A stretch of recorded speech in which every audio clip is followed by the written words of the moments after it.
പ്രതിപക്ഷ ഒരു ഘട്ടത്തിൽ പറഞ്ഞത് മിനിസ്റ്ററുടെ അഭിനയമാണെന്ന് വരെയാണ് പറഞ്ഞത്. അതിൽ ഇവരിൽ നിന്നൊക്കെ ഇതിനപ്പുറം നമ്മൾ പ്രതീക്ഷിക്കേണ്ടതായിട്ടുള്ള കാര്യമില്ലല്ലോ. പിന്നെ ഒരു കാര്യം കൂടിയുണ്ട്, ഇതിലൊക്കെ അഭിനയിക്കുന്നവർക്കാണ് ഇത് അഭിനയമാണ് എന്ന് തോന്നുക. ഇപ്പോൾ സമാനമായിട്ടുള്ള സാഹചര്യങ്ങളിലൊക്കെ അഭിനയിച്ചവരുണ്ടല്ലോ, അപ്പോൾ അവർക്കാണ് ഇത് അഭിനയിച്ചതായിട്ട് തോന്നുക. അപ്പോൾ നമ്മളെ സംബന്ധിച്ചിടത്തോളം, അപ്പോൾ എന്നെ സംബന്ധിച്ചിടത്തോളം ഈ വിഷ്വൽസ് ഇല്ലായിരുന്നെങ്കിൽ ഇവർ പറയുമായിരുന്നു ഇങ്ങനൊരു സംഭവമേ ഉണ്ടായിട്ടില്ല എന്നുള്ളത് പറയുമായിരുന്നു. ഇവർ തന്നെ ആക്രമിച്ചവർ തന്നെ കൊണ്ടുവന്ന് വിഷ്വൽ എടുത്ത് പുറത്തേക്ക് എത്തിച്ചു.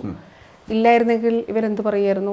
അത് മന്ത്രി സ്വപ്നം കണ്ടതാണ്, മന്ത്രി ഊഹിച്ചതാണ്, അവിടെ SFIയും DYFIയുമാണ് പ്രതിഷേധിച്ചതെന്ന് ഇവർ പറയുമായിരുന്നു ഉറപ്പായിട്ടും. അപ്പോൾ ഏത് കാര്യത്തെയും അത് കള്ളം പറഞ്ഞ് മുന്നോട്ട് പോകാൻ ഉള്ള വല്ലാത്ത കഴിവ് അവർക്കുണ്ട്. ഞാൻ അതിലൊന്നും പറയുന്നില്ല. കാരണം നമുക്കത്ര ആ ഒരു സാഹചര്യത്തിലൂടെ അതിൻ്റെ മാനസികവും ശാരീരികവുമായിട്ടുള്ള പ്രയാസം അനുഭവിച്ചൊരു വ്യക്തിയെ സംബന്ധിച്ചിടത്തോളം, എന്നെ സംബന്ധിച്ചിടത്തോളം ഇവരുടെ ഈ ഒരു പ്രതികരണത്തിനൊന്നും മറുപടി അർഹിക്കുന്ന പ്രതികരണങ്ങളല്ല.